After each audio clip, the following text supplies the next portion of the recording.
Hello, my fellow YouTubers. This is Roy back again. Tonight we are going to highlight new coil. We'll dig into the coil and see what the difference is. And let's get a few peeps on, and I'll be back.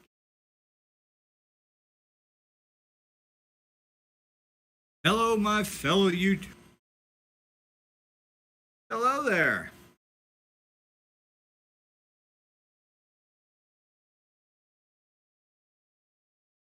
Well, thank you very much, Mr. Energy Transfers.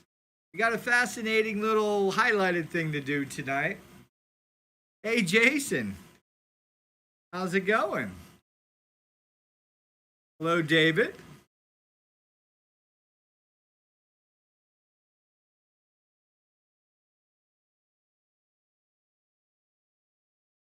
Give me a few minutes. We'll get a few more people on. Hey, Alex. Hello. Wound this new coil. And this time we went with numbers. Yeah, man. You're going to like this, Jason. This is pretty good. So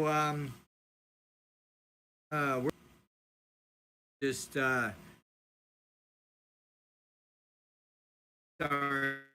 here.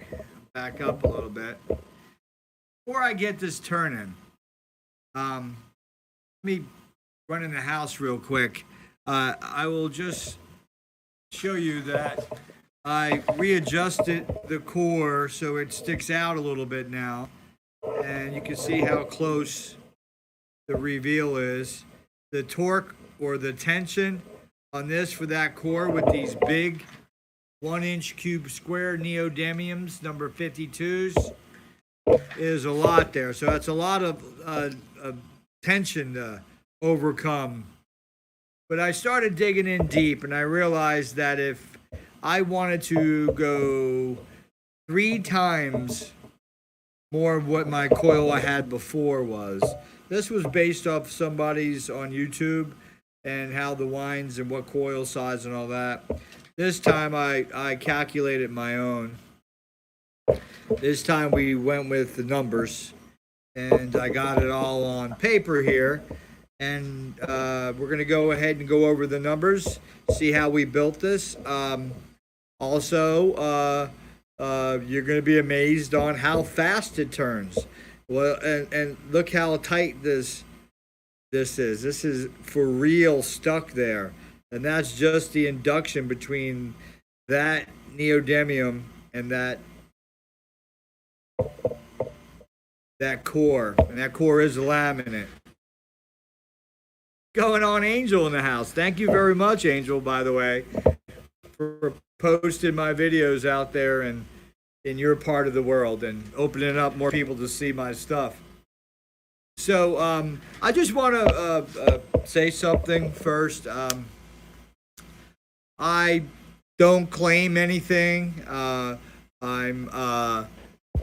not ever saying I'm smarter than the average person. I'm self-taught, been doing it for 6 years now, and, you know, I don't know everything. So I always feel that I have to ask more questions and learn more. So I just want to put that out there to everybody that on my videos, obviously I have a lot of videos. So as I started off looking back at my beginning videos, obviously I knew nothing.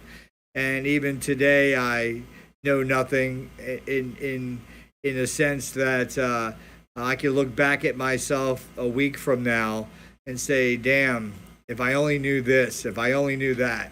And you're always learning. And I think that's the goal that I always had with everybody. I wanted to show the people who knew what they were doing, that weren't doing anything, were just watching, that pretty much it's exciting. And then you don't have to be a trained electrical person or engineer or any of the things we cover in order to have some type of interest in stuff. So hopefully I can carry on. You look at my old videos and the progression of from now. If you get into my channel and you're new, start with the most recent and work your way back. You can see how I got there. I may have 5 years ago built a Tesla coil or worked on edge wheel thinking I knew something, but in electromagnetic world, it's very hard to overcome the natural laws that we have in place on electromagnetism. And for you people out there who are looking to learn to try to build a generator or some type of different power source, and you're looking to, or you read about something that we call over unity, is 0 point energy that is above zero. It, to me, has always been a chase and a rabbit hole. But I would say this, that in the next few months of my journey, we're creeping into areas that I would say this, that here's a line, and from this line below is all men's knowledge. From this line and above is your special area where usually military or greats like Tesla or Edison or Heaviside or Faraday or Maxwell, James Maxwell, got to give a shout out to him. Farmsworth, James Prentice, Edley Scallon. All these people were thinking out of the box, above the line. So one thing, why we're stuck in why you can't get more out than you put in is because when you deal with electromagnetism, you're dealing with stuff that's below the line, and that knowledge below the line, the laws that we have to abide by, is geared or challenged in ways that it's geared by electromagnetism, and it's challenged by trying to overcome that electromagnetism. So I just wanted to leave that out there. Let's go ahead and talk about this coil here. Well, this coil here is 23 gauge wire for a prime mover and 26 gauge wire for a tickler. I have 100 turns, and on the calculations for that, that would be this. This is what I was starting with, and I had to because I have not enough spool height, that I had to knock it down. So I knocked it down to this bottom one. So we're putting 5.89 amps through this wire, which is giving us a lot more back EMF, I must say, and a lot more speed. I'm going to say 3 times the speed of what I had before. Before, I was only, in this coil, this was 1.37 amps. That's it, 1.37. I knew it was weak in the beginning, but I got the transistor to work, and I got it working. So very important stuff. Let me see here. Hello, Adam in the house. We're pushing 5.89 amps. Let's go ahead and this thing is taunt. What I also did was down bottom here.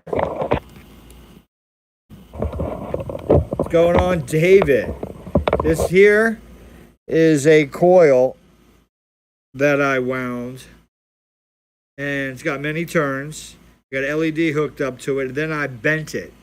So the magnet is driving through it. So we're cutting the field lines along the front here, but we're also cutting it from the side because the side of this magnet is also pushing out. Now remember, this core here is pushing out of the North Pole, and the magnet is facing north out.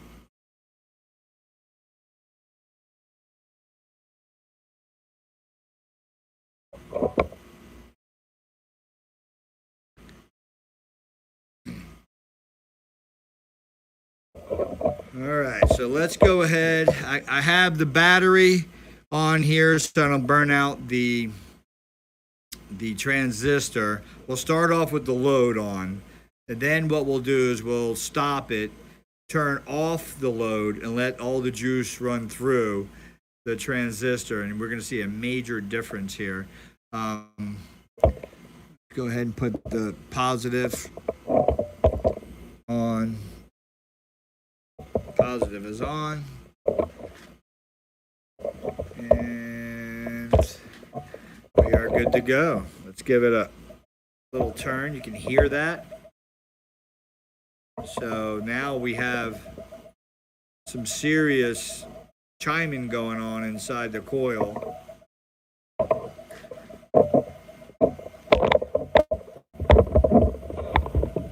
Now watch with speed. Speed has to do with everything. Now watch that light up down here with speed. Go ahead and you hear the difference, right? So we still can't overcome the lens effect right now. I want to show you guys something really cool. So right now we're kind of overcoming it just a little bit to keep it turning, but we're not going fast. That light's not lighting up. Now watch what happens when I go faster. It overcomes the inertia. Well, the inertia overcomes the magnetic field where it was hard to break from that core to that magnet.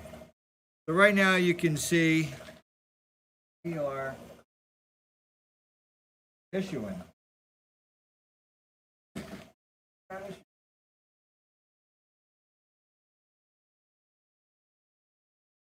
There it goes. Now it's going to start picking up.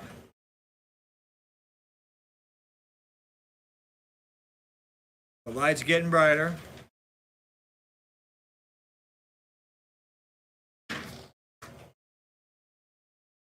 Hey guys, listen to that NASCAR. It's picking up speed.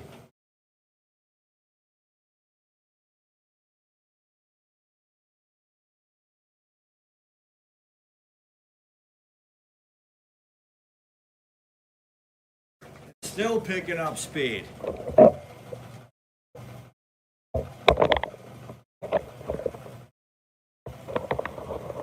It's still picking up speed.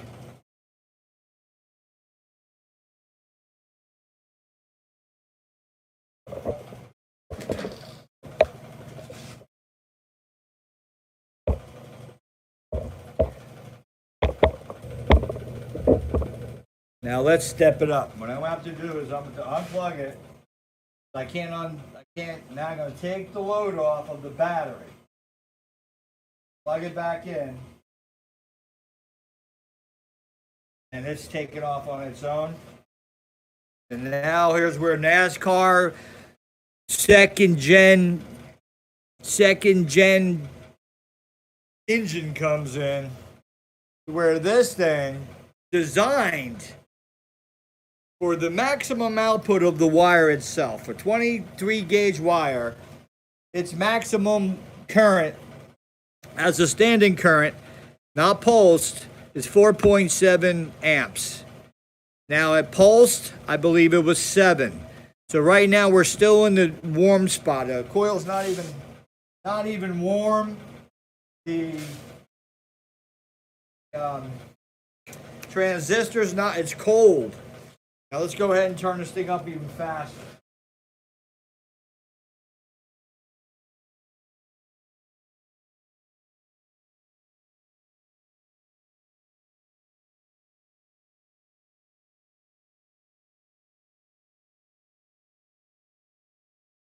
I'm going to put the load on while it's moving.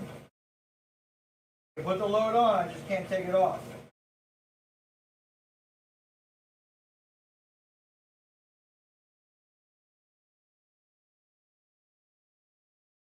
Picking up more speed with the load on it. Not to mention,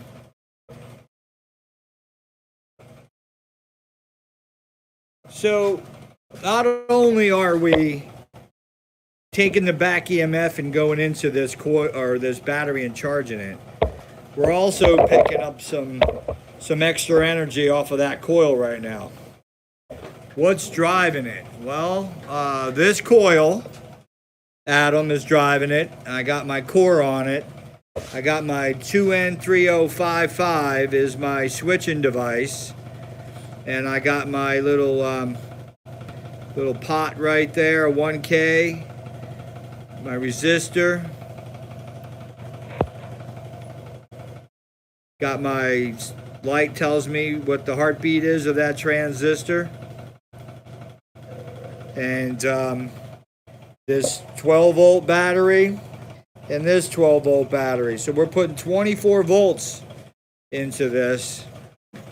Oh, I calculated this with 12 volts. So we're actually doubling the amperage. So these calculations here were based on 12 volts. So we're pushing about 11 and change amps. And I can use the pod and I can turn it down. And I can use that as a speed control. But she's running smooth right now. This is definitely second generation here. So, anybody have any questions, any comments?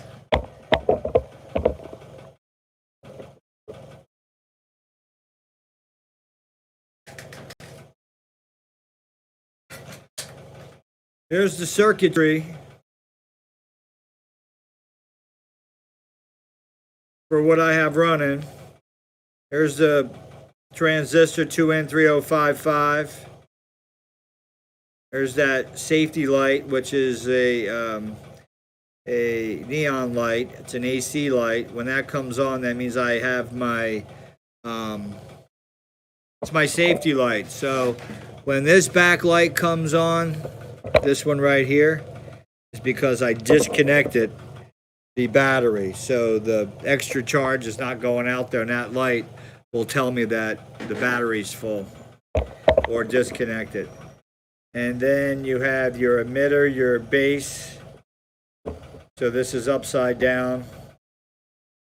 The pins are on the bottom side instead of the top, and your collector's the chassis. Resistor.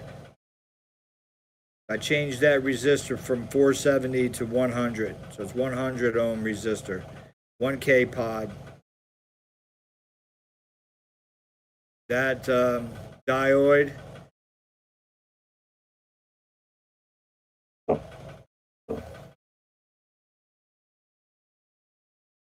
Hey, Kevin.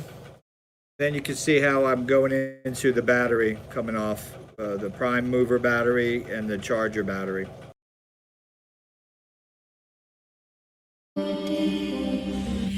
People don't just disappear. There's nothing out there, guys.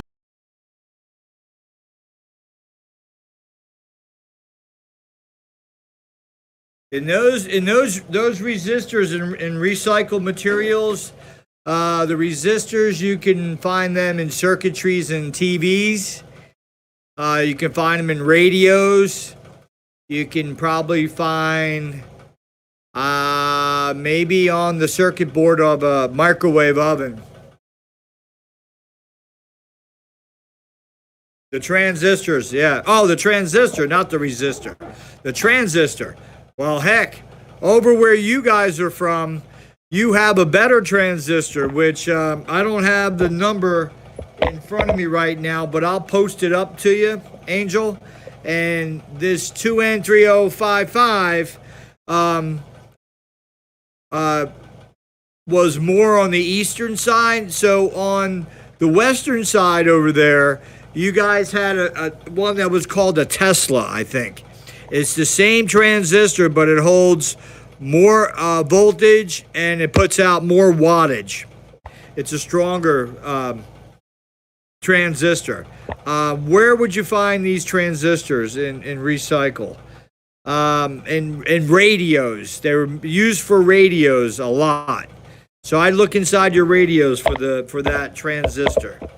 And you don't have to have that transistor, guys. You could try any transistor. So just go into your recycle stuff and pull out, use any transistor. Well, the way you can back off the heat is put some lights in. Like for instance, this light right here. This light here is in between in my trigger circuit part. So it comes out of the base, which is the switching side of the transistor, and then it goes into that light, and that light, we call it like the grain of wheat light. It's just a small 12-volt light bulb, and you can use that or a resistor. And see how I make it brighter now? And now the wheels start getting faster. Now wheels start picking up speed. But you can always use any kind of resistor. Light bulb, which I like light bulbs better, only because you can see what's going on. Easy circuit to build, guys. Once you get the wheel turning, it's up to your imagination. But all I'm going to say is in watch that when you start dealing with more coils, I don't care if you have a core or not, what you'll have is still electromagnetism coming out of this coil. And it does put a little, it does slow down a little bit. Not much, but a little. And as you put more coils and to put a load on that coil, it'll make a bigger magnetic field and it'll slow down the wheel. So that's why I say to get more out than what you put in, you literally have to get to where you're not looking to get more out electromagnetically. You got to forget about electromagnetically on trying to get it out. You have to go different avenues. Now everybody frowns on electrostatic, but I'll tell you what, the energy's not in the air. The energy's in the ground. Everything gets absorbed to the ground. Ground meaning the stuff you're standing on. No matter what it is, it's being absorbed to that. So that means the energy's there. But one thing we do know through our popular science is that the ground reacts to electrostatic. So that's where my next experiment phase will be going into, where we're putting on the Wimshurst plates on the side, and we'll have one plate passing another, and we'll be capturing that and creating a high pressure electrostatic plate. That electrostatic plate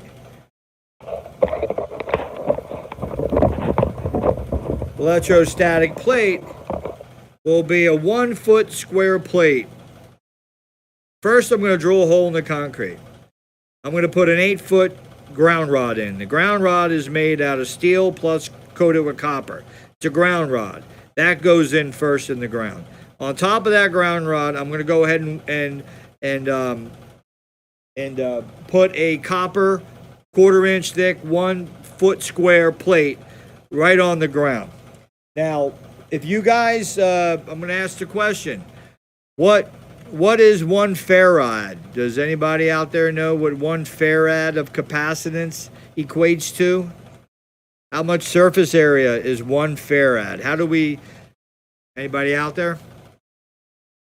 Well, 1 farad is 1 square mile, 1 inch off the ground. Equates to 1 farad of capacitance. Now, with that being said, I'm going to divide that out down into 1 square. I'm going to put a plate down, which is going to be the core, the grounding rod, the plate, and then right above it, 1 inch above the ground,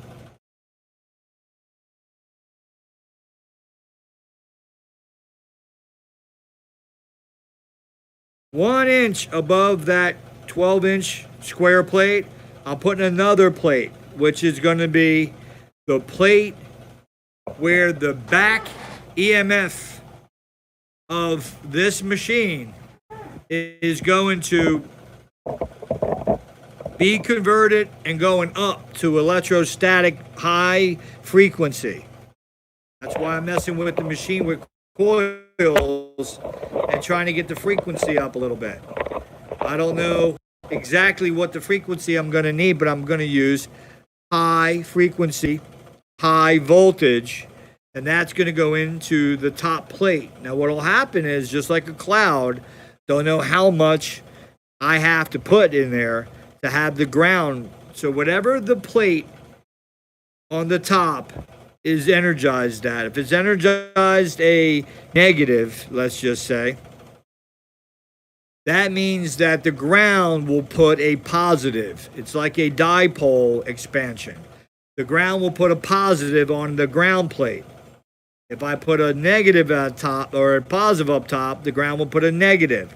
Well, normally the ground is negative as is. It only changes when electrostatic is above the ground and it's the opposite charge of what the ground normally is. So if the ground's normally negative predominantly, which it is, you would have put a negative in front of it, so the negative will repel each other, will push down on the top plate, will push down on the bottom plate, electrostatic, and therefore that whole grounding rod that's 8 feet down in the ground will radiate out the electrostatic, and it will therefore push away all the negative charge and allow positive to come to that plate. Now that's where I think how you're going to over unity, or how you're going to get more out than you put in. To me, tap it in that plate in the bottom and having it flip it on and off, just like the frequency here. So that's where I think using the Schumann resonance, 7.83 on up to 40 hertz, is what we need here, because if we're tapping the ground plate at the Schumann resonance, we just need to figure out when it needs to be tapped. At some point, the ground wave and the frequency from the wheel into the electrostatic plate should jibe at some point. I don't know how Ed figured out how to tap into that, but Ed definitely was not just using the wheel to make electromagnetism and electricity. This wasn't. He had plenty of batteries. He had plenty of engines laying around, hit and miss engines that he had laying around. The Army Corps engineers, they went and threw a bunch of hit and miss engines, a bunch of PMHs, a bunch of motor blocks that he had. They threw them all in the pit, and they covered the pit up. What's going on, my boy Tommy?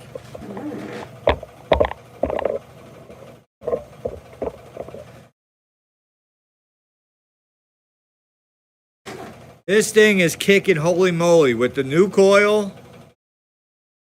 And listen, guys, just like Ed's wheel with his motor block, the core of this coil is incorporated through this core into this iron, into the core of that wheel. The spokes are iron, and so is the rim.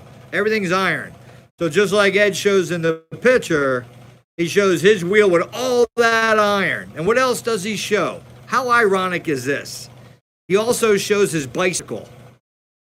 Not saying he did this, but how ironic he's showing his bicycle. And here I am with Ed's wheel over there, learning more about magnetism and how magnetism is stuck by the laws. It really is. If you're going to go against the magnetism with a coil or something like that, you're going to create the lens effect. And that's where it comes in and ruins everything.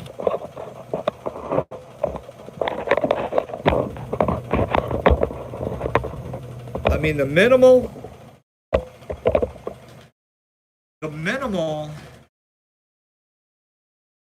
magnetism coming out of this coil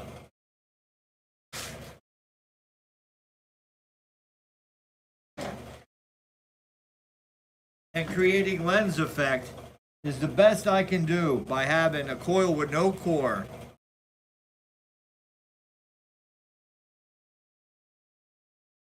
Now I'm afraid to stick it in there with it. with it running, so let's just get it to stop. This thing, I can't get my tachometer to be stationary, so I don't know. I'm gonna have to look online and kind of get a better tack. Watch how that thing, the magnet, sticks right to the core.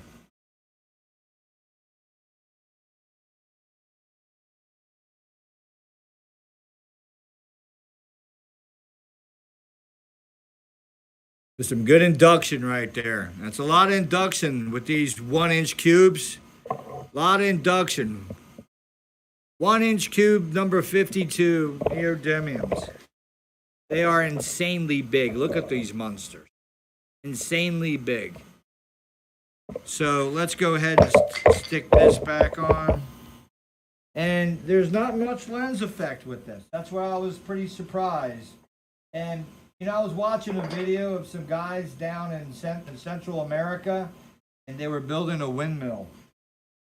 And with all the Ed Lee Scallon stuff I've been experimenting with, and just watching other videos, you know, everybody's using a core, and they're, you know, when you use the windmill, they want less resistance, so they don't use the core. They just use coils, no lens. No core. But there is some lens. Don't think there's no lens. Because, you know, the way I have it cupped around here and the way there's magnetism in there, if I were to put a bigger load on this, which is what we will try to do, not tonight, because I'll have to fasten this down. Once this becomes more magnetic, it'll want to attach itself to that magnet. But we will see the wheel slow down, but I need a tachometer so we can see it better. Let's go ahead and I'm going to take the battery off as well so it's not charging anything.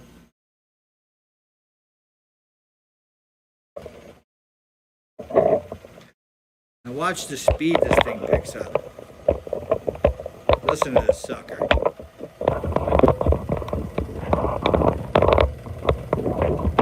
It's crazy.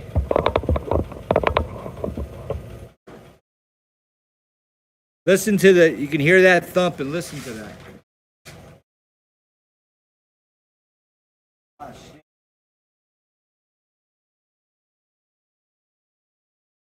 You guys can see me? I accidentally dropped the pot.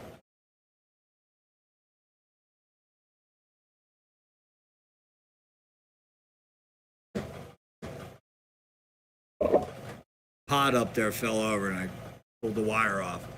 You can hear that coil. It's just picking up speed, picking up.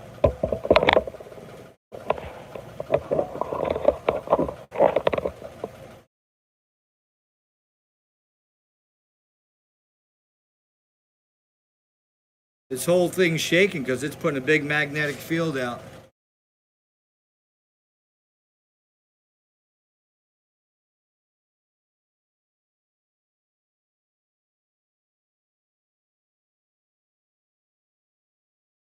So I turned the pot down. You can see the light went down, so I put less resistance. Well, this is more resistance. Then watch, I'll add less resistance. Listen to the wheel. And you can see the other light bulb is on. That is the light that tells me that my battery's unplugged. Now if I go ahead and start charging the battery again. All right, now you just heard that change its sound a little bit. And now that light went off because it's now charging that battery. And now I'm adding less resistance. And we'll start to see the wheel pick up speed. So it is a balancing act. Listen to that thing. That is crazy fast.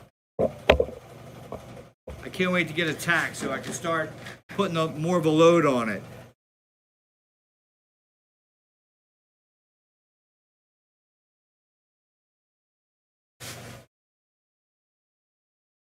What's going on, Midnight Gardener? How you doing?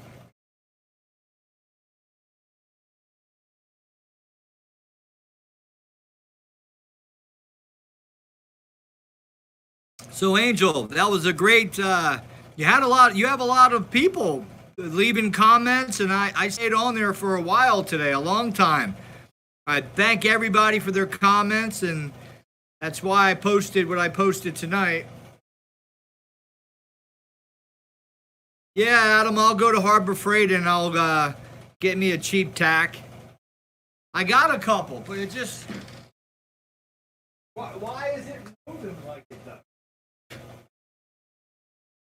I got this thing. You think this would be okay? I got a little piece of foil on the rim.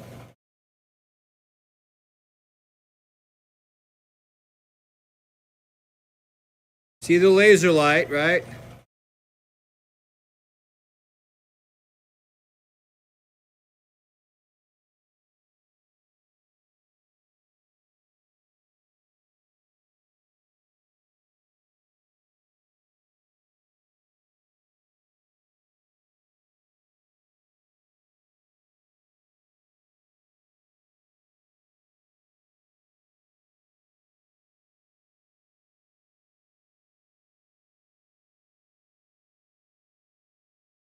I know it ain't spinning no 233 times RPMs.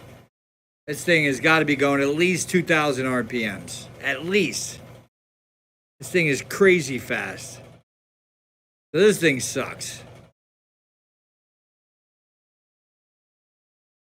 I'm aiming. I put a piece of foil on the wheel, I think. Let's stop the wheel. Let's see if we have, because I pulled the wheel off. I adjusted all this, changed the coil, put a new coil. Here's the old one, which only had a amp and 0.37. 1.37 amps going in it.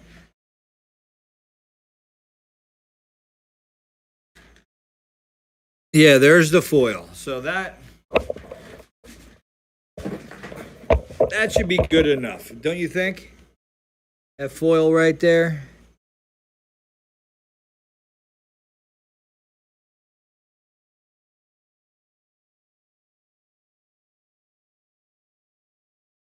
All right, let's get it going again.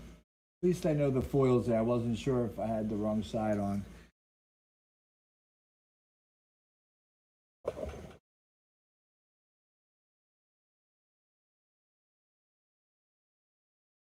Clean it.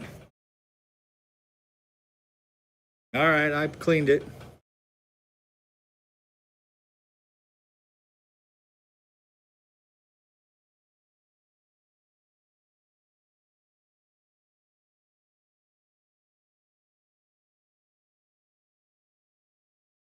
Picking up speed. You hear that thing?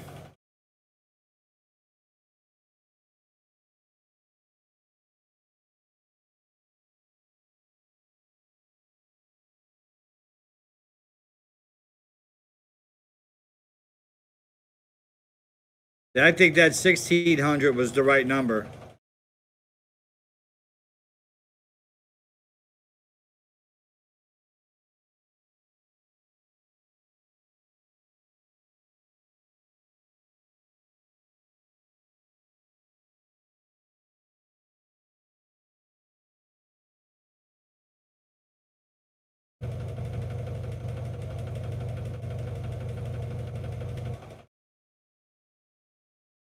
Yeah, I know. It's crazy how it sounds. Now I'm putting some damn amperage into it. So I'll start getting some volts, some meters on this sucker. Let's go a little faster. You see that red light? Yeah.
Hear that going down?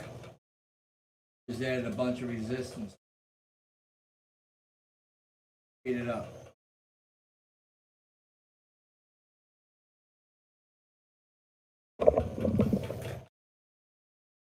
Watch.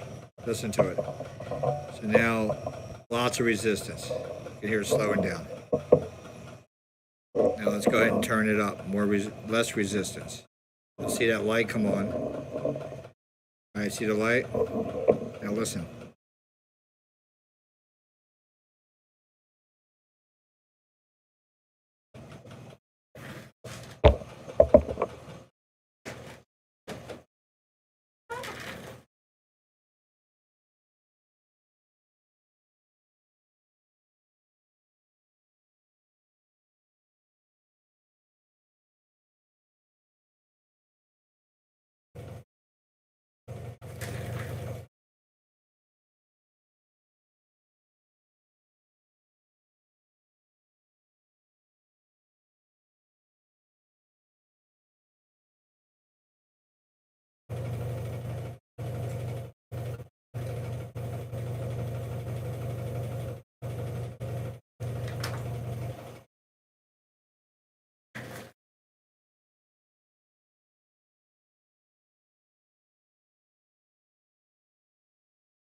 Well, he did like sardines and he did like crackers. I guess some people don't understand that you have to have a good balance of alkalinity in your body. Since your stomach makes a lot of acid, that pretty much as your aging process starts when your metabolism slows down, that metabolism was really in charge of making secretions in your alkalinity in your pancreas. Your pancreas to make secretions of alkalinity. So at that point, it's really up to you to put alkaline products in you. And basically, 80% of what we take in is acidic, what we eat, drink, and 20% is alkaline. And the only thing that's alkaline that we eat or drink is fruits and vegetables. Now, even if you eat acidic food such as grapefruit, pineapple, oranges, lemons, your body processes that. It's a fruit. So when it comes in, it's like acid, and you think it's like the acid in your stomach and it starts bothering you. Well, no, it gets you heartburn. Well, it's a different acid. When it's processed, it flips it 100%, 360 of what it, or 180 what it is, and it becomes alkalinity in your bloodstream, which all it really means is it puts more oxygen in your blood. The more oxygen that's in your blood, usually in your blood is 2 parts nitrogen and 1 part oxygen. And when you increase the alkalinity, you can bring it up to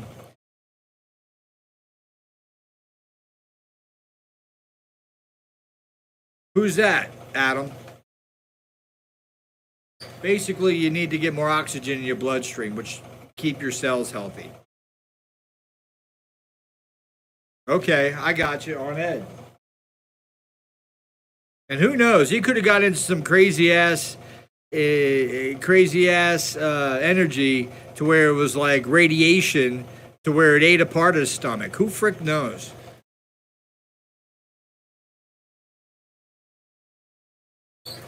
Like X-rays. Who wants that? You don't want X-rays on you. And Adam, you know that.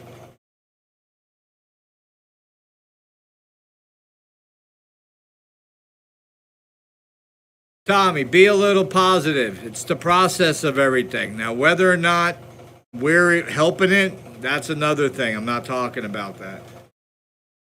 That's not good.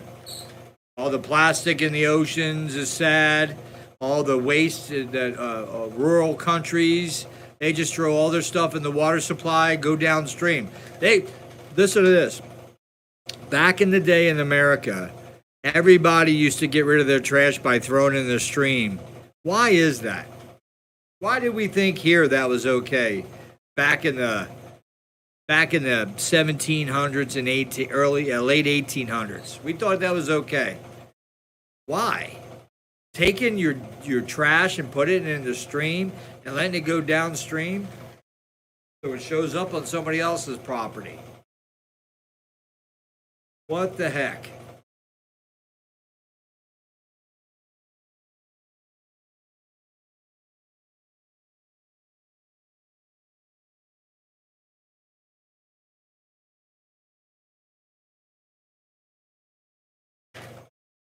Adam, nice recipe on what?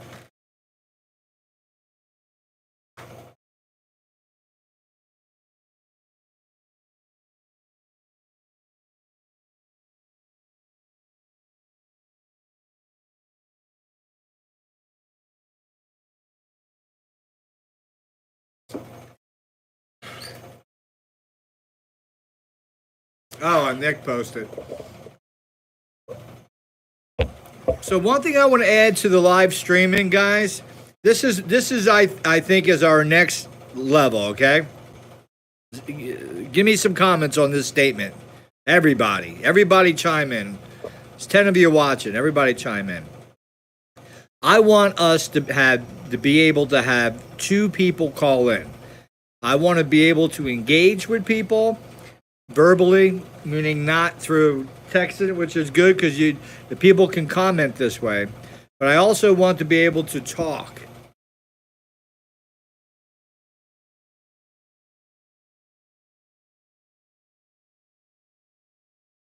I want to be able to talk, open up a conversation, and have 3 of us as a 3-way. So we'll have people call in, and we'll have them on. I'll have questions.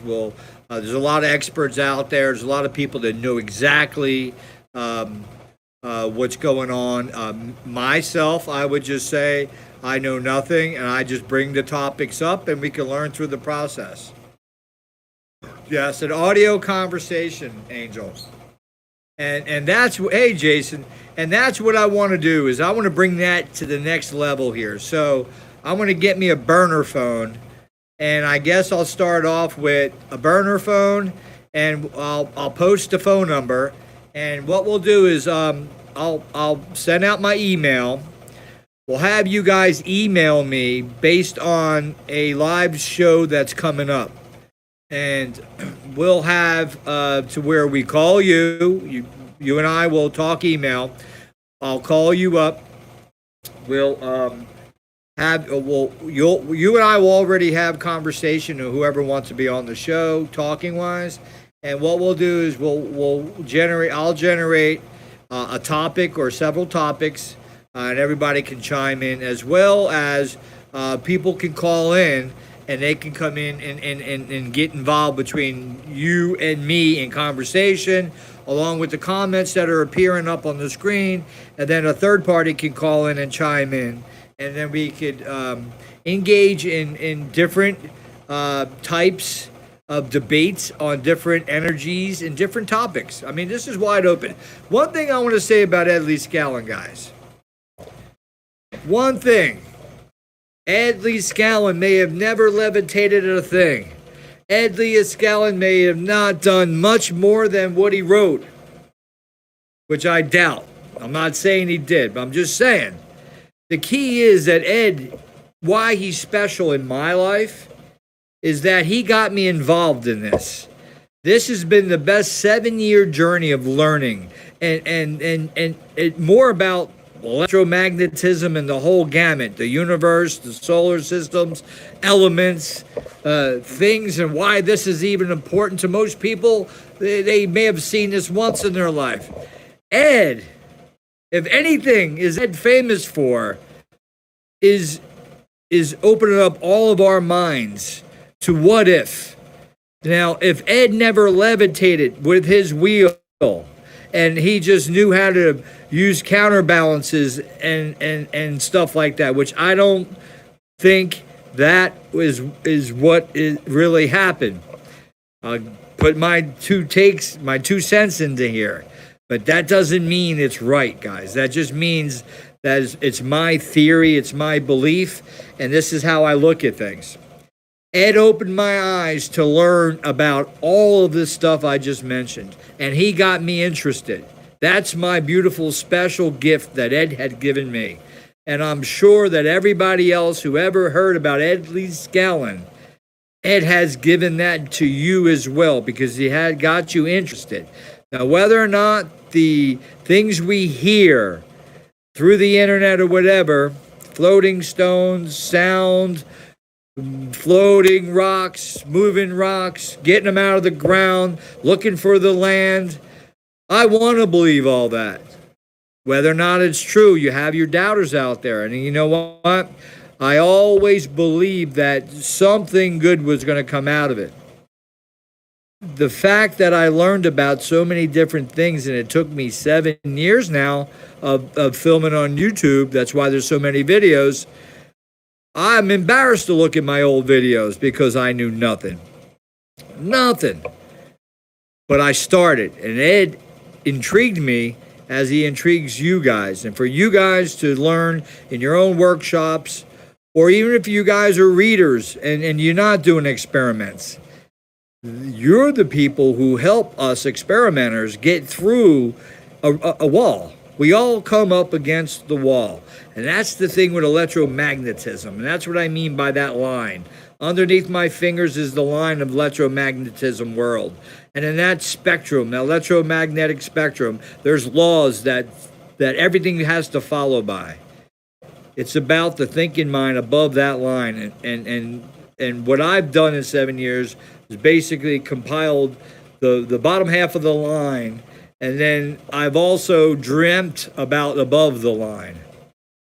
So I want you guys to be part of learning and a part of accepting that Ed handed the torch off. If he didn't do it, I know it could be done. It's so possible. That's why I keep talking about the ground. If you really are going to levitate, it's got to be the ground is got to be involved. The ground, if you want a stone or anything that's an element, it's got to be involved. And if you look at one thing on Ed's stand picture here, let me see which one. If you look at the one picture, I think it's in this one. No, here it is. You look at this book. And if you look at this picture, this is what interests me, what got me going. He's got right here in this picture, he's got a chain that goes right here, and that's a pole. He's got a stake drilled into there, and he's got a stake coming out of the other end. And he's got this chain. It don't go to the stake and stop. What you would think, why are the stakes there? It goes down. Well, let's start from here. There's whatever that is a wooden box. There's cables that are not cables like chains that are holding this. They're the electric cables. They're coming down.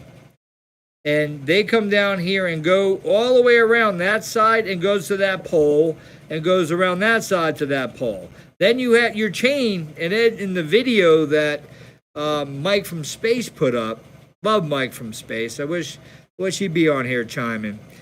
The chain goes down here and then goes underneath the bottom and back up. So the chain is doing the hoisting, but he has poles in there. Now, I question the poles.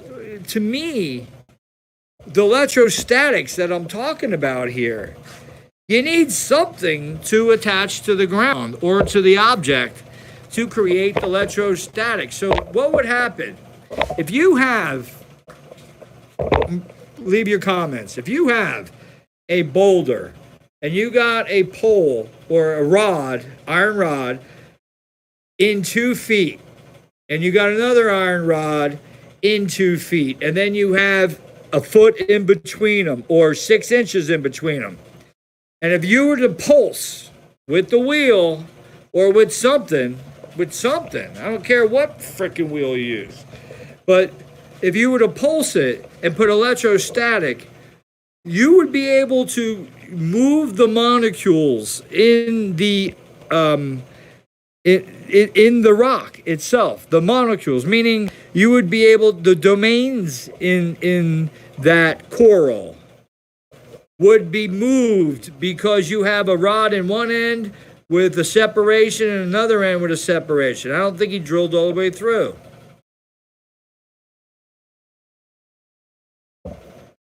That's my take, guys. That's what drove me to get the wheel, and I'm more interested in that part of it. I haven't even come close to being able to do that. I've been doing it for so long, I got people chime back in and say, hey, you're still at it. Well, you know what I'm still at? I'm still at the passion of learning. Whether it's this or I'm coming over here, which really tickles my fancy.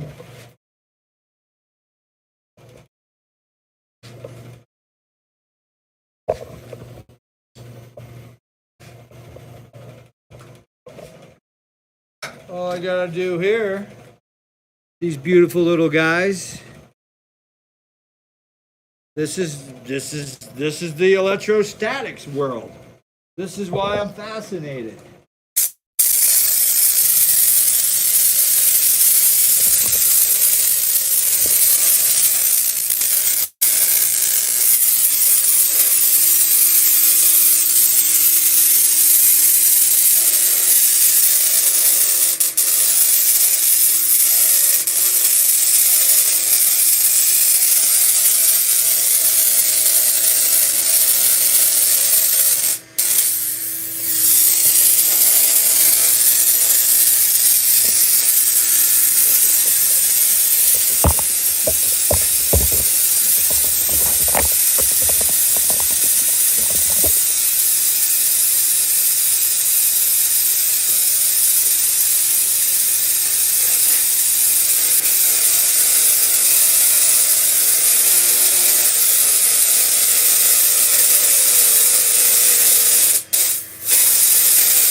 All I gotta say is freaking NASCAR, guys. Did you hear the difference in speed? So that was me also using not voltage to change the speed. You had to hear that on that Tesla coil. I was adjusting the airflow going through the spark gap to gain speed. You heard that frequency. All of a sudden, you see those arcs coming out?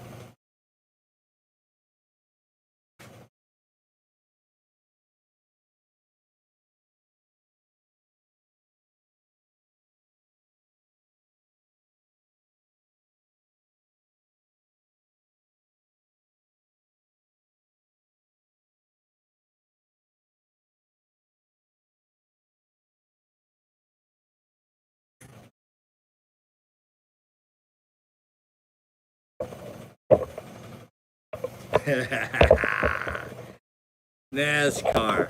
So the fact that you could change the frequency on that Tesla coil top load by just introducing air to the spark gap and use it as a throttle. Leave your comments.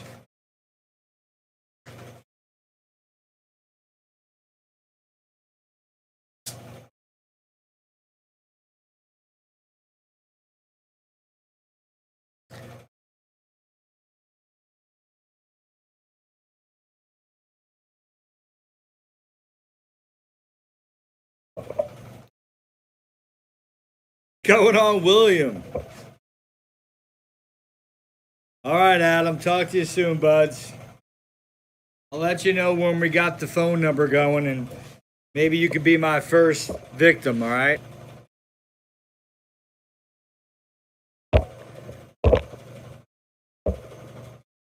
I'll bring up some good topics, and you're a very, very smart fellow. So, and what I like also, we'll have somebody else call in, and we'll start off with thank you.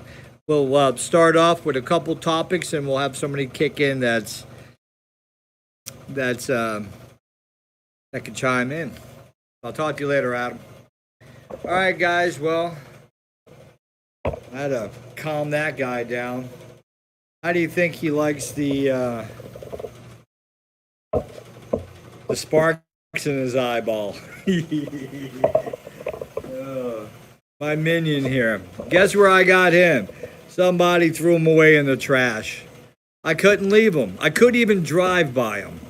Imagine how bad it is for me to drive by a stray dog, or a cat, or a deer, or a bird, or a turtle. But he likes it right there. I had him over by Edge Wheel, and he didn't seem so happy. He likes this guy right here. He loves this Tesla coil.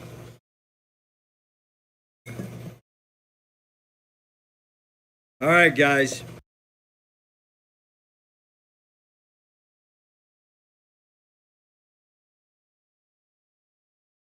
Hello, my fellow YouTubers. This is Roy back again. Quick display of my command center.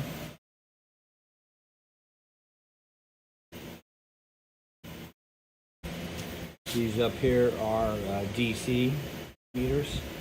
These two are AC. This one here is a time delay, digital time delay. This here is a DC motor controller. This here is to knock down the voltage.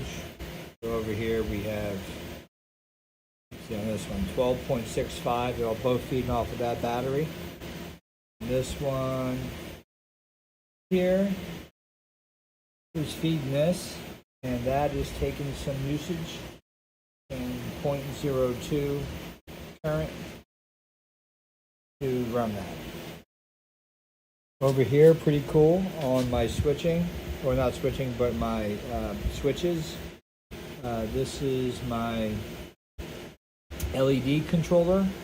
I have an app on my phone, and I can control the B, the G, the R, and the W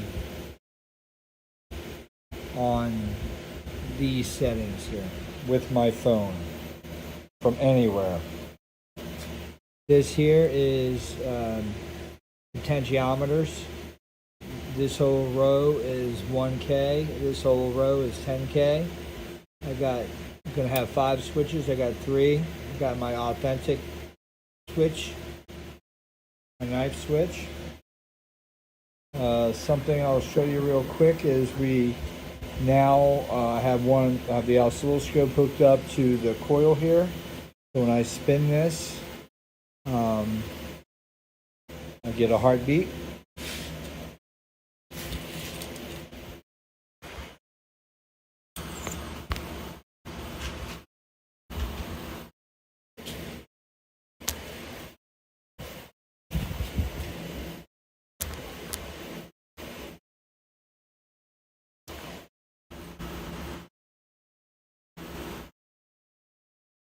can't get both in. Anyway, I'm gonna spin the wheel.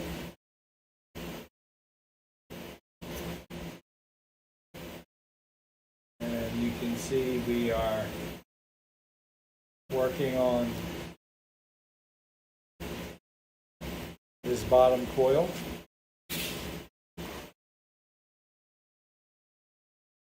And you can see we have a heartbeat now. Yeah. So this here is going to be our gyroscope slash Vinny wheel. Moved it over from over here, from the bicycle forks. We have, we also have this other additional 2 coils that will go crosswise, and by having those, I can dial in like a distributor. I can do advanced timing, and I can also do retard timing. You get that wheel turning again. I don't have anything hooked up. I am just excited about my new command center. We're doing this because it's time for empirical data.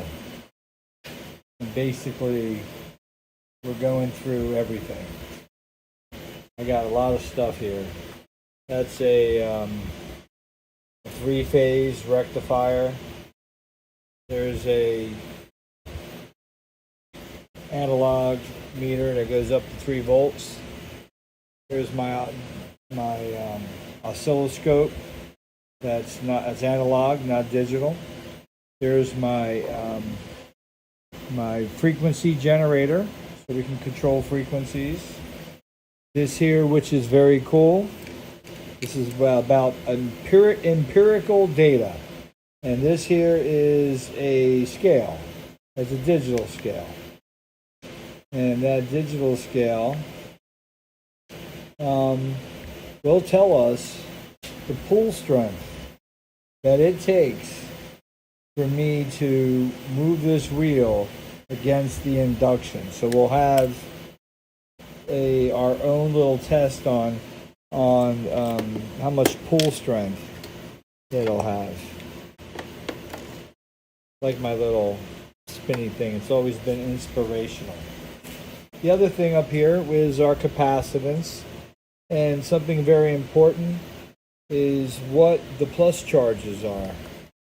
And the plus charges are air, our skin, the human hand.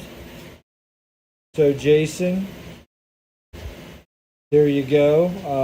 On your video, on your older video a year ago, that you had the light bulb light up, because your human hand becomes a positive charge. Asbestos, positive charge. Rabbit fur, glass, human hair, mica, nylon, wool, lead, cat fur, silk, aluminum, paper, and cotton. All plus charges. Very important in our studies we're going to do. We're going to dig into it. Here's your negative charges. Steel, wood, lucite, sealing wax, amber,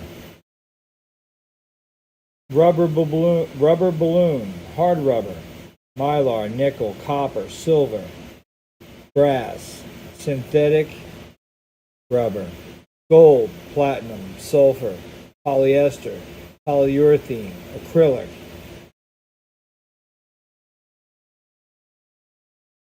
silicon, Teflon, silicone rubber, polyethylene, all negative charge.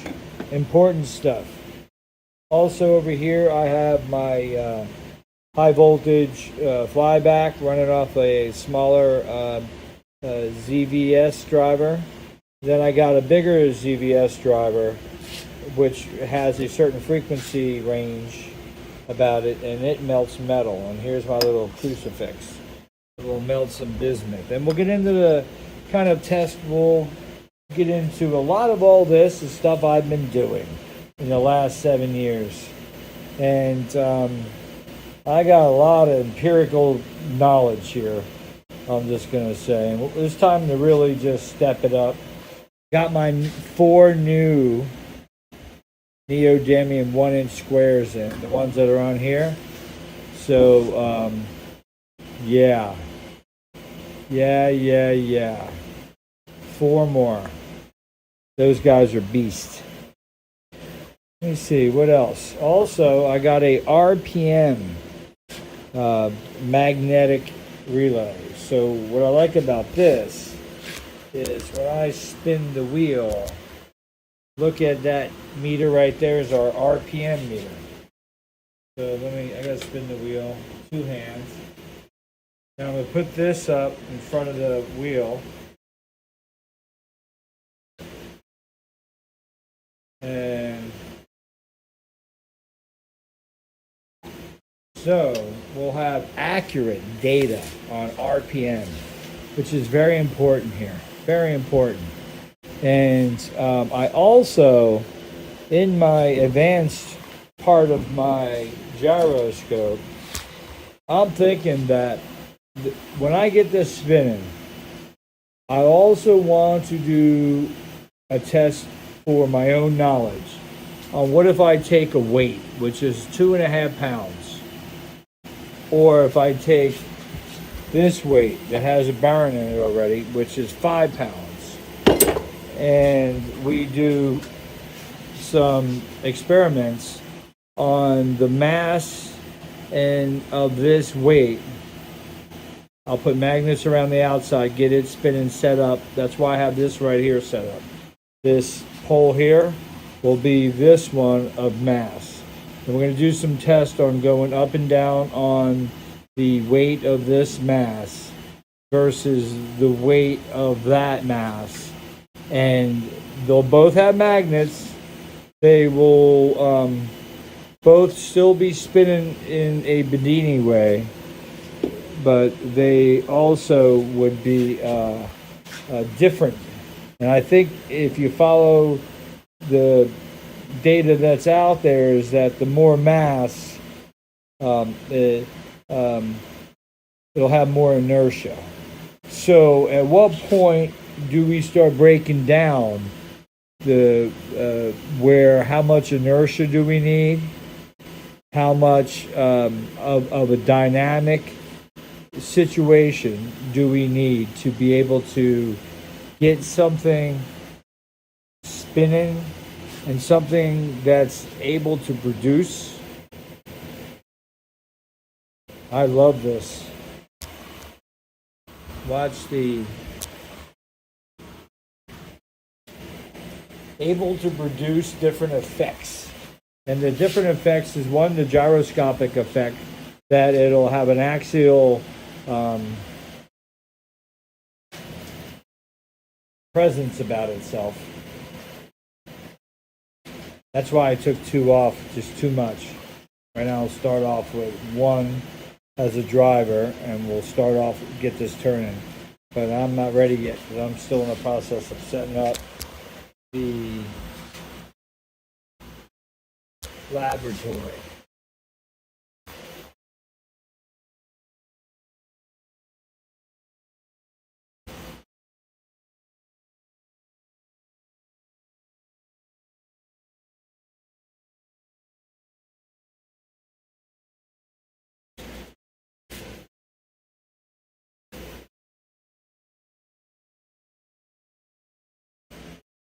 This is going to be pretty damn cool experiment.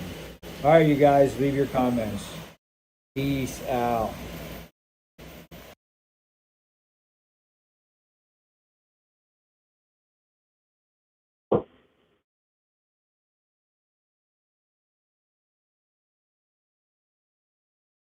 Hello, my fellow YouTubers. This is Rory back again. I'm going to give a shout out to my boy Angel. And thank you so much for opening up my channel to your area. I really do appreciate it. I'm getting a lot of emails and questions, and I love it. Here's a little behind the scenes, guys. Normally I don't video these parts. I am right now. What am I doing? I'm troubleshooting this wheel. This is the gyroscope that I'm working on, and right here the magnet is a 1-inch square tube, number 52 neodymium. It is stuck to my core here. I was just turning the wheel and I went to push the bottom of these up. I have them real tight, but I have them adjustable, which is part of my kind of everything has to have be variable. Kind of how I build. So you have to be able to vary things. So the distance from the core to the magnet would involve how much induction you're going to impose on the system, and that right there, I was moving it upward a little bit. And so I'm going to go ahead and get the part and get the wheel turned. Got my command center going here. 4 more little tubes. Nothing little about them. Guys are crazy powerful. You see, I had 2 of them stuck together. You see me trying to get them apart. What's going on, Dave, in the house? Let me go ahead and beat down on this. We're going to get this apart somehow.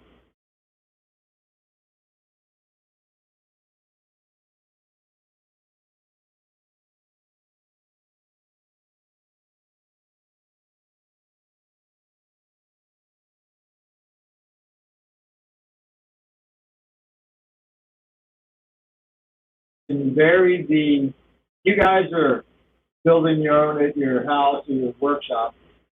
Try to make everything variable. What I mean by that is that the distance between this iron and this magnet will have a certain pull strength. The closer they are, the stronger that pull is. So they call that induction. So when this wheel, if I wanted this wheel to turn, and I only have 1 coil set up here now, I have to overcome this induction. A couple ways of doing it. One is put this in motion. And when you put this in motion, you'll get it to overcome the induction. So when you go to design your systems, you'll learn through the process that you can make this taunter or closer. And look how close I am now. That is 1/4 inch, maybe 3/8.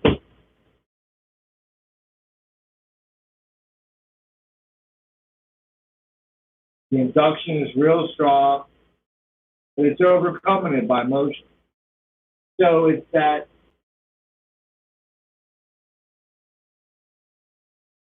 gap that you leave there needs to be variable. For starters.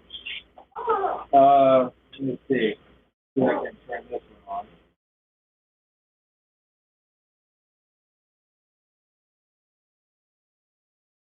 Shazam.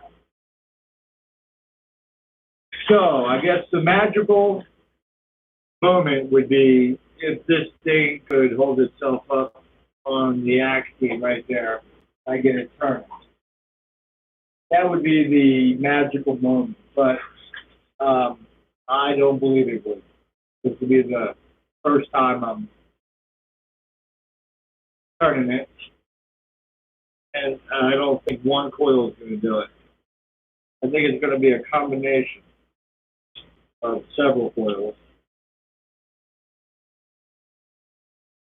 And you get your position right. Sorry about the bounce of the camera.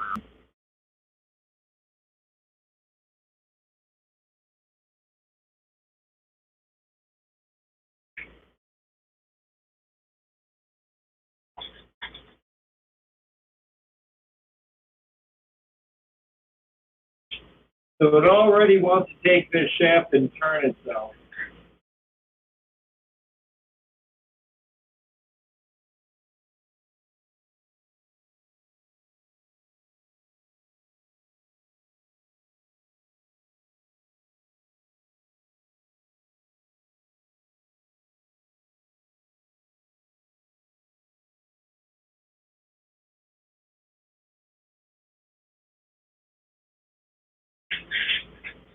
So I have this rod holding this up. It's not turning that fast, and I've been having issues.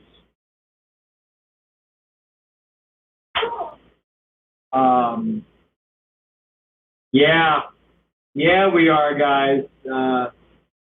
Yeah. Let's just say this: we're going to bring our good old fellow Lakeway, and we're going to bring some of his works in here. I like how he got into gyroscopes and trying to levitate trains or elevate trains electromagnetically. So, yeah. Let me do something. I'm going to put you guys down. What's going on, Anthony, in the house?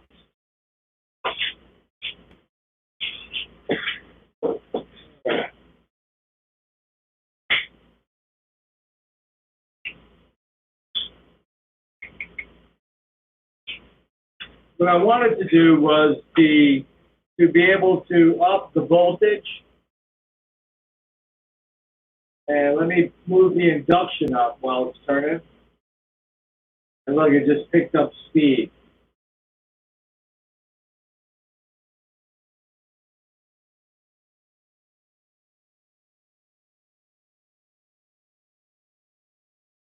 So having the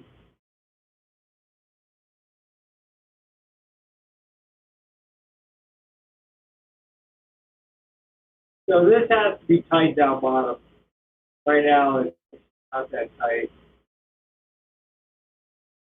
And the induction is making it tough. So that's something to notice. See how it's shaking.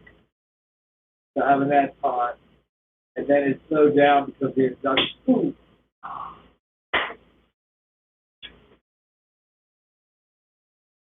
Behind the scenes. Only you guys get to see this. So what I wanted to do was up the voltage. I had been experimenting with this, but I can't get this to work. Burns out the transistors. And I know why, but I was trying to cheat a little bit and go down and wire, but it brought up the current. So too much current for the transistor for the wire that it's doing.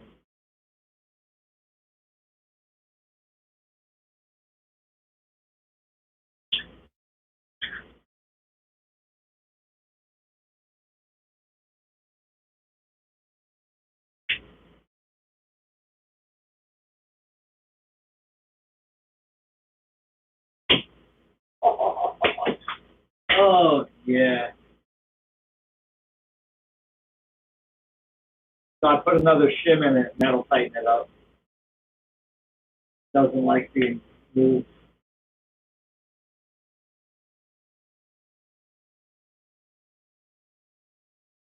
So what I was going to do to increase the to increase the voltage.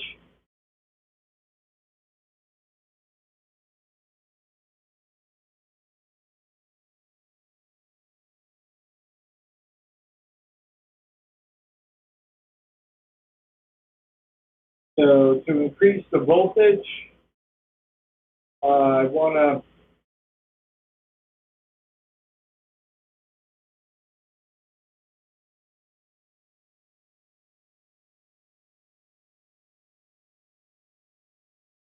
increase the voltage. I wanted to use the resistance of some sort to step up the voltage. The only reason we have to step up the voltage is because of the windings. So these windings here work really good with 24 to 25 volts. Right now I'm just pushing 12 in there. So in order to do that, I guess what I'm going to do is I'm going to cheat a little bit. I got this resistance wire up there. And you guys, you can find this in dryers, like your house dryers, resistor wire. You can find it in a blow dryer. You can buy it online. That's, I believe, I think it was 100 feet, but I don't think that's 100 feet there. I got it all coiled up. Take a little dowel stick, wooden dowel, just wrap it around the dowel stick like you're building a Tesla coil. Then go ahead and pull the stick out, and you get it like this. So the way this is set up here is from the bottom to the top is 5 ohms. So you got 5, 10, 15, 20, 25, 30, 35, 40, 45, 50, 55, 60, 65, 70, 75 ohms from end to start. So I'm going to use that. That's what I mean I'm cheating. I'm not going to sit here and figure out what resistor I need. But I can make it variable right there. That's what I like, variable. So right here, what we're going to do is a little test. And what we're going to do is we're going to put 24 volts, all right, from over here to this. And we'll put the voltmeter on it, and we'll check and see how far down the chain do we need to see what each 5 ohms does to the voltage, right? Let me set you up here. Let me get you angled up.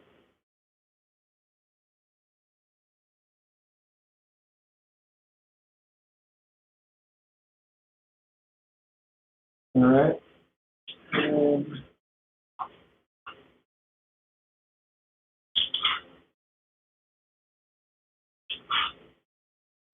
Voltmeter, can you guys see what you're doing now?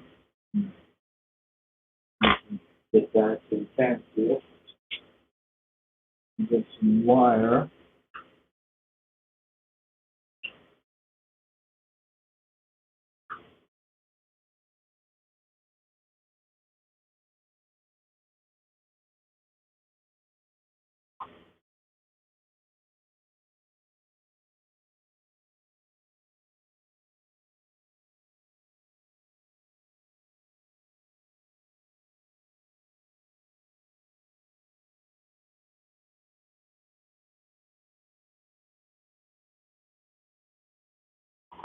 Alrighty, so the negative, putting 2 car batteries together, 2 12-volt, no, not car batteries, 2 12-volt alarm batteries. They're both 7 amp hours. So you still got 24, and they're probably both at 12 and a half.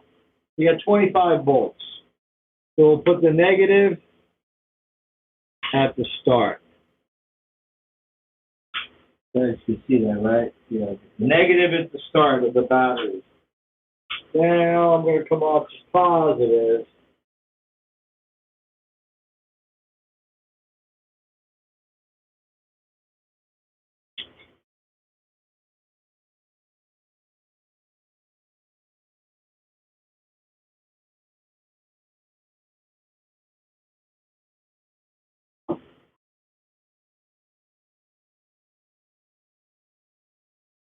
Pretty curious myself how much resistance is needed to knock down the voltage. I bet not much at all. All right. So I got positive over here. So we're going to connect the negative to the start. All right. And then we're going to connect the positive to the positive right here. So when I go to touch this wire on this resistance, you guys can't see that, huh? All right. So Why are we at 12 volts? This should be big gap.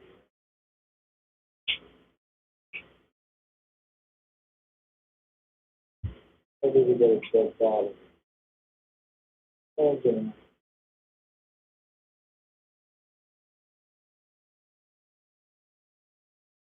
Yep, for having so many batteries around, maybe I can't find a charged one when you need one. See what this jewel has in it.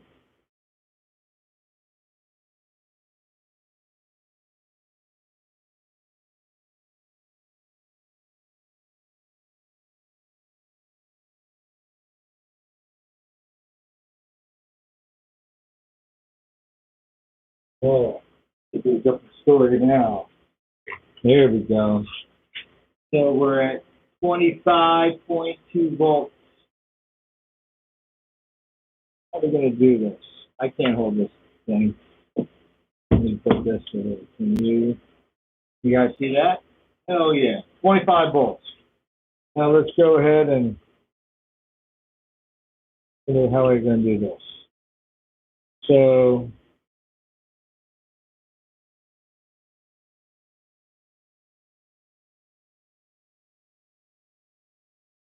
I guess if we connect this here, and if we connect this here, 21 volts. We connect that to the end, 21 volts. Connect it over here, 15 volts. All right. So I guess I pretty much connect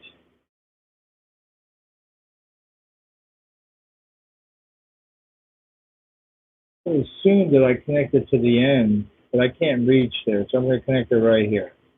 So we're missing 5 ohms. But so when I move, what is that at now? So it changed itself by moving it far away. So if I move it this way, we're knocking the volts. So now we're down to 3.5 volts. See how that works?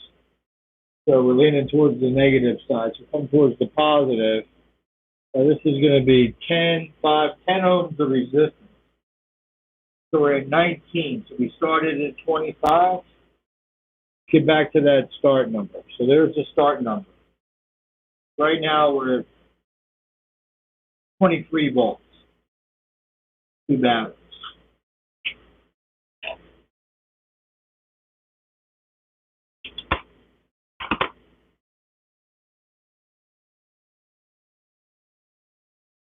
Um,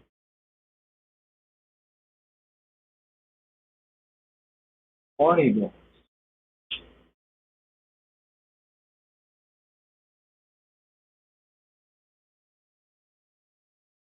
Still at 20 volts. 19.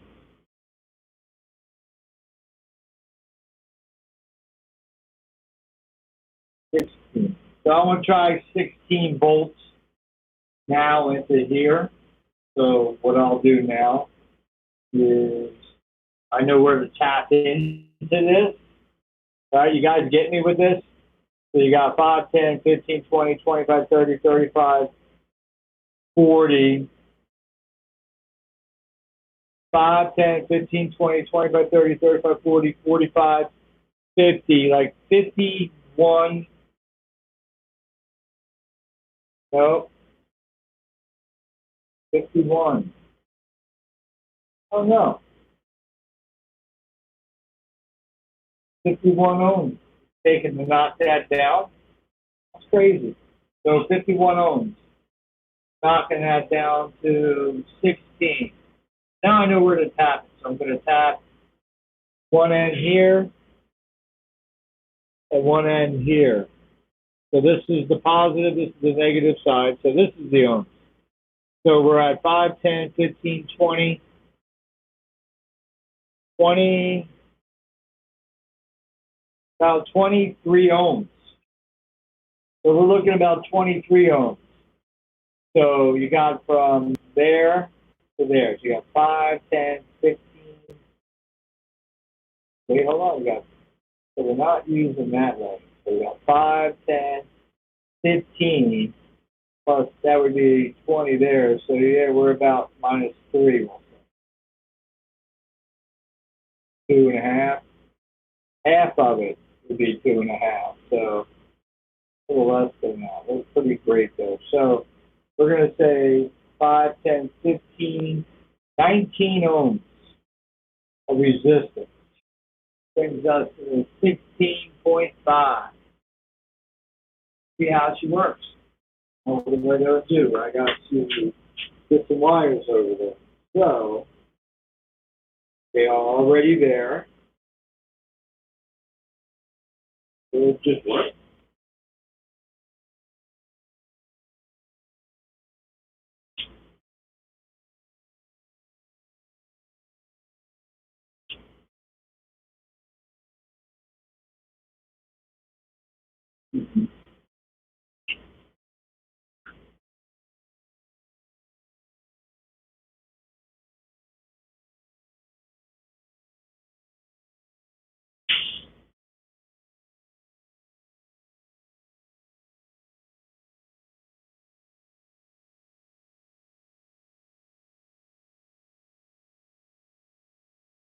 So I believe that's where my connection goes. So I moved the connection from there over to there, and I still am using 5, 10, 15. Didn't move that. So let's see if this thing works.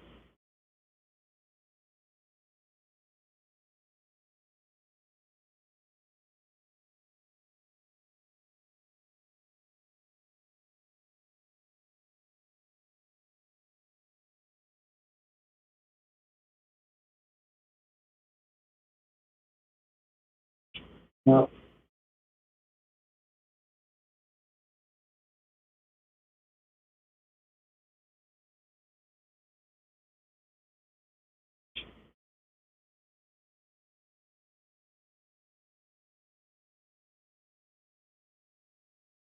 Back some resistance out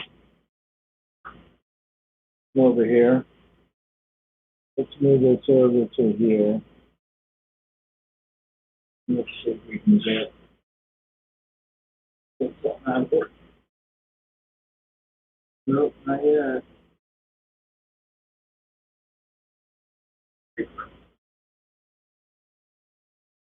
Well, wires is. What's this thing?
Yeah.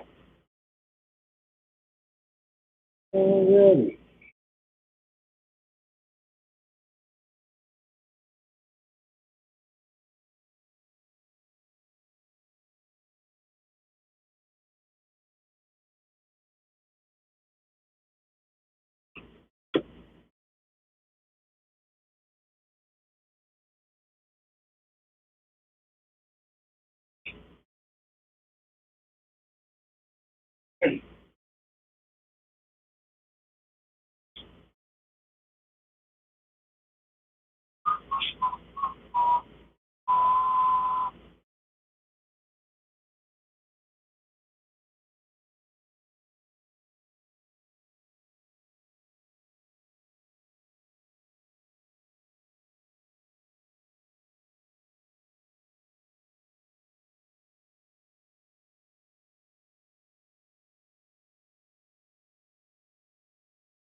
Not easy in the garage being a crafter. Holy shit. What I had to do?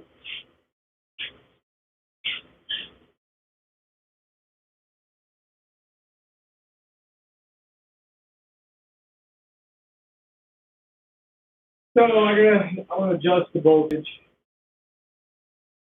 You can see how it's torquing itself. So I got a lot of theories here how to really get this thing how to get this to be the best gyroscope I ever seen. Possible flying machine.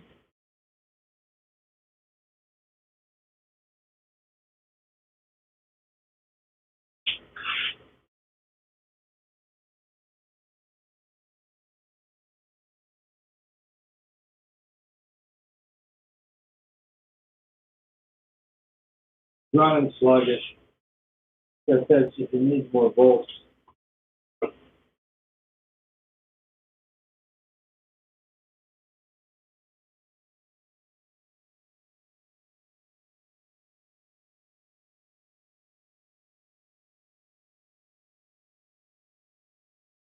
Ooh! Watch turning things, right? Scared me more than anything. So, yeah, just plugging away in the shop in between working and doing family stuff. And this is the oops behind the scenes here.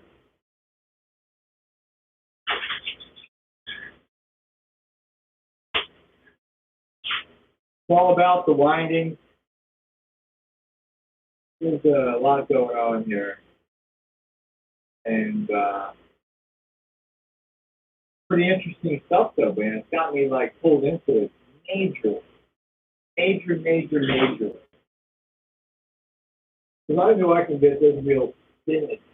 But my question is this the right wheel to get spinning? But I guess it could be the start, my first wheel. Because I'm kind of really digging into turning this weight at high speed and putting more mass into the centrifugal force equation of this dynamic here. Messing with that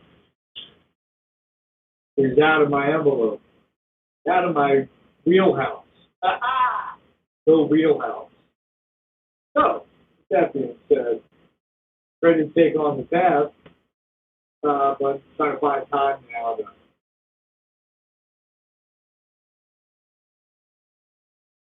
work through this one. For this, I figure I knock it down, meaning this is going to turn into this. I don't want to get it stuck to my magnets. Too late. Oops. Stuck to the magnet. Anyway, but it's too much weight right now. So right away, I realized by attaching the shaft, we'll call this, the aluminum shaft, with a coil, and a coil, increases the weight. So, a bicycle wheel and turn it all by itself with no magnet it'll upright itself on an axial plane. We also know, if you watch Lakewaite's videos, he also shows experiments fitting a dumbbell barbell and a weight and having a kid hold it up in his hand and turn it around. So that part of this has kind of got me really going. So that's where I think the weight becomes a little bit more important. But we'll find out. So I'll get this, I guess over the weekend coming up, I'll dig back into it. I mean, I'm playing right now, but you can see I'm just kind of stripping it down. And I think the oil off the top, pulling the bottom, and I can't get it to go fast enough for it to handle the weight of one coil in that bar. That's aluminum, by the way. So that means I have some more research to do, which, like I said, I feel it's the inertia of, hey, the inertia of this steel here. What I'll do is I'll carve out a little magnet along the end and get that thing going on that shaft right there. And I have more work to do with this before I jump to that, because I need to see what this one's capable of doing. And right now, I need to get the speed back. So I already knew on over there, on that little guy right there, I could speed it up. Now I can really speed it up with 4 coils. So I guess once I get one honed in, then I'll tune it in, and then I'll use that tuning. That's where everything has to be variable. You have 4 different circuits for each one of those coils. And there's a lot of induction between that magnet and that coil, that magnet and that coil, that one and that one there. There's a lot of induction.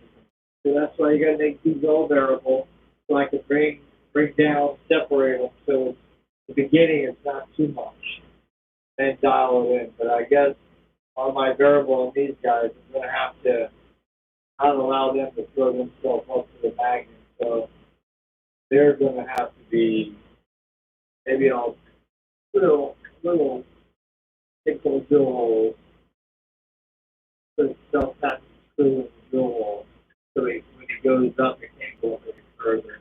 Kind of get to where I can lock them in. All right, guys. Well, yeah. Hope you all doing good with your. Hope everybody's healthy and safe, and hope you're doing good with your experiments. And if you have any questions, feel free to email me at Vinny StVincent at AOL.com, and we'll chat.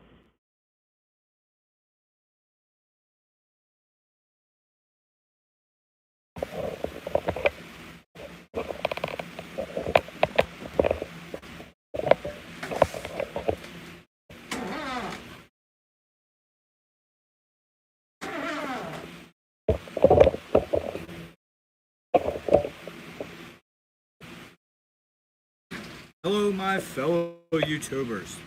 This is Roy back again.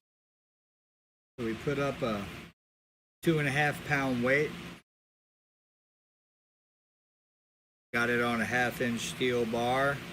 And I'm noticing some pretty cool stuff. I have this just sitting here just to check to make sure it works before I mount it. I plan on mounting it on there.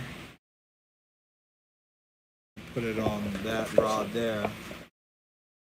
And this one's got a lot more torque to it than this wheel, and that's kind of what I figured, that this one here will definitely set it up good. Let's go ahead and get it going. This one takes a little time to get up. I can get it up to about,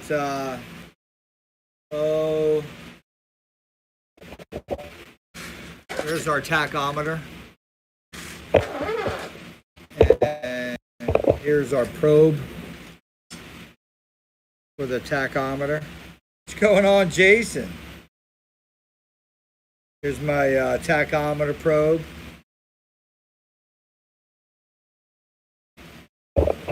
Right now, it says we are at 2,786.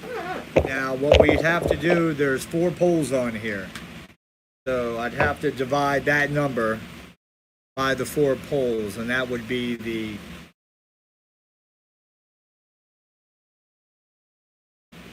actual speed. This thing is humming. And I have it down. You can tell by this light right here, barely on. So let's go ahead and turn up the frickin' dial. And you'll see this light get brighter. And you still have a lot more throttle to go, but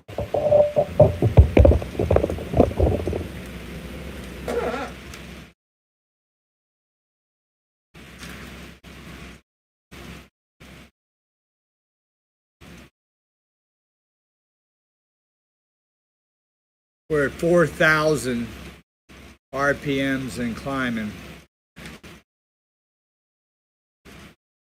That's 4,000 divided by 4, so it'll be 1,000 revolutions per minute is what we're doing.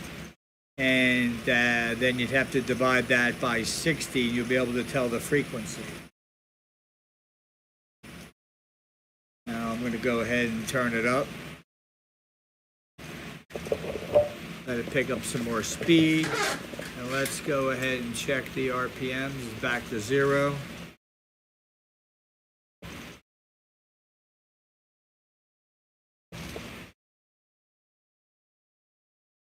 Picking up speed, the whole thing's starting to shake.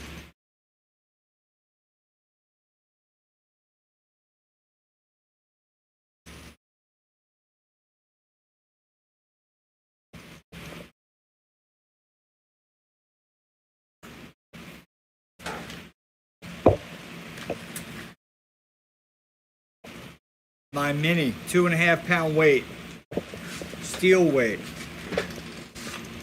So I'm going to take this collar off this side. All right, we just got one collar stopping on that side. Now look how it's sliding. Look how it's coming. So you guys can see that. It's hovering. Let me slide it in.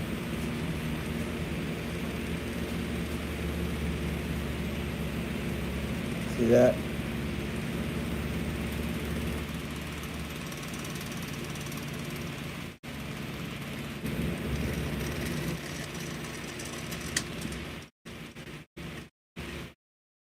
Look. Look at that. It's off its axis and still turning. And scooch it back in there. There it goes. Now it's going to pick up speed.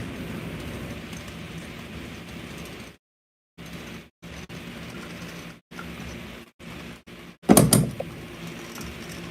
want that. Can't wait to get this thing mounted.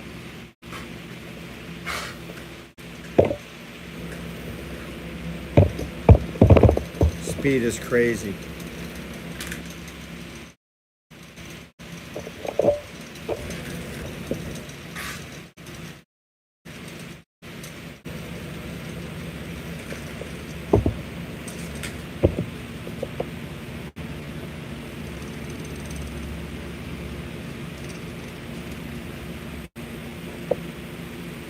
Thing's got a lot of gyro.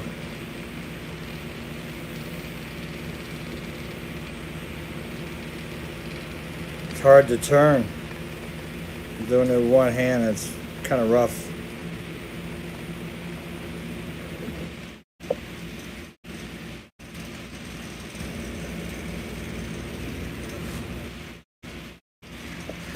So we'll get this puppy mounted tonight. We'll do another live broadcast. It's picking up speed. Hey, David. Yeah, I am. I wanted to make a gyroscope that turned on its own using the Bedini setup, and we're working on it. We got this guy up here, which can't hold itself up. This one here is 2.5 pounds steel weight, and this one seems to dominate the field right now. This one here, it's already doing procession on me.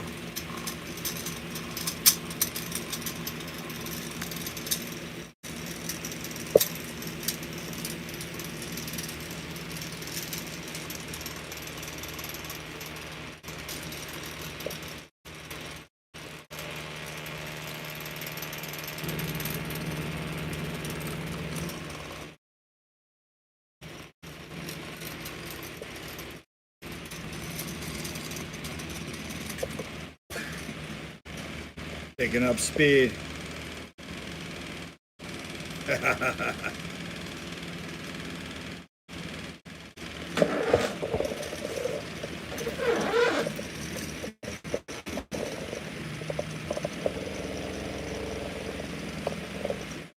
put a pulley end on there. Don't plan on turning the shaft, but I thought about that, if how much torque. Like, there's my thumb on there. I'm not slowing that down at all. That's 2.5 pound weight. I got another one here. That's a 5 pound weight. So we're going to be trying different weights. We'll be going up. If I have to go up to a 25 pound weight, we'll get that sucker turning. Look how it slid off its axis there.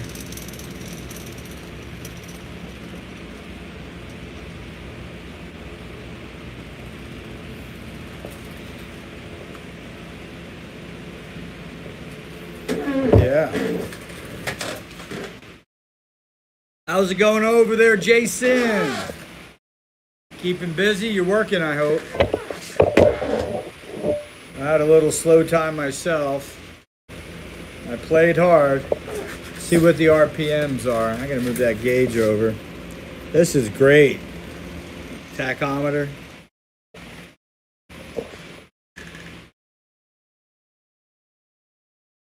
That's 4,724 divided by 4 poles.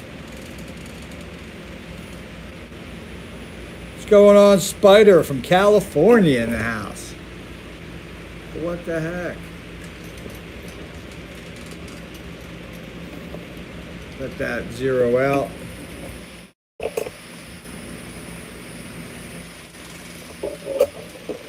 Back in New York. So we're 4,800 climbing.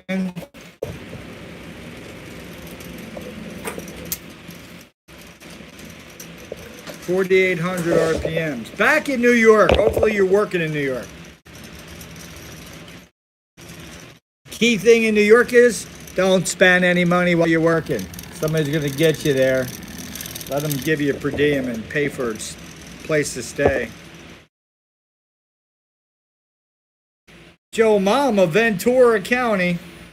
Hey, Joe Mama, guess what? Back in 87, 88, let me see, 88, I lived in Simi Valley, and I was part of the Carpenters Union apprenticeship program in Ventura County. The college slid off. And I wind up building the Ronald Reagan Library out there. Did a good portion of it. Manhattan. So Joe Mama, I got a little history out there. Granada Hills guy. Oh man. I got a picture of me in Granada Hills. Where is that picture? Oh heck. Let me show you a picture right here. This is a picture of me back in 87. And I think I'm in Granada Hills. Right there in actually Thousand Oaks. is where that picture is from. 1987. Thousand Oaks, California. We were building a deck for Tom Selleck. Lived in Thousand Oaks. Small world, huh?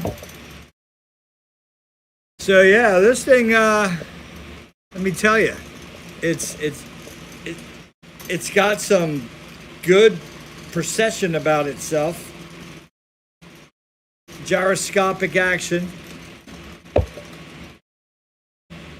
You got married in 87. Wow. So I'm 57. How old are you, Joe?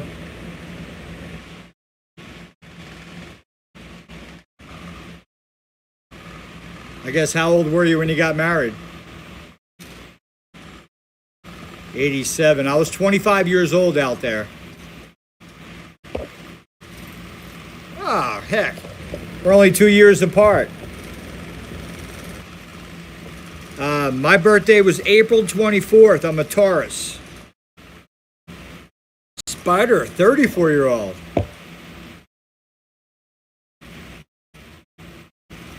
Now, this ain't no aluminum disc. This is steel disc. This is a steel weight. This is a 5-pounder here. That's a 2.5 pounder. Let's turn it down. Get it to slow down, and I'll try to stop it.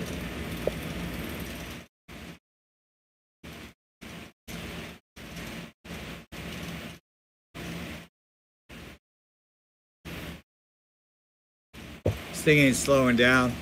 All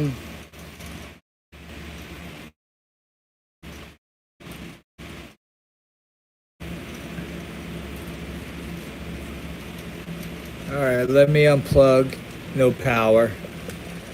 Take the power off of it. So one thing I like about the steel weights, you ain't slowing them down. You get them going, they're going. So there's something to say about a steel disc. So what if you were to have a steel or iron disc that sat in some kind of craft like this?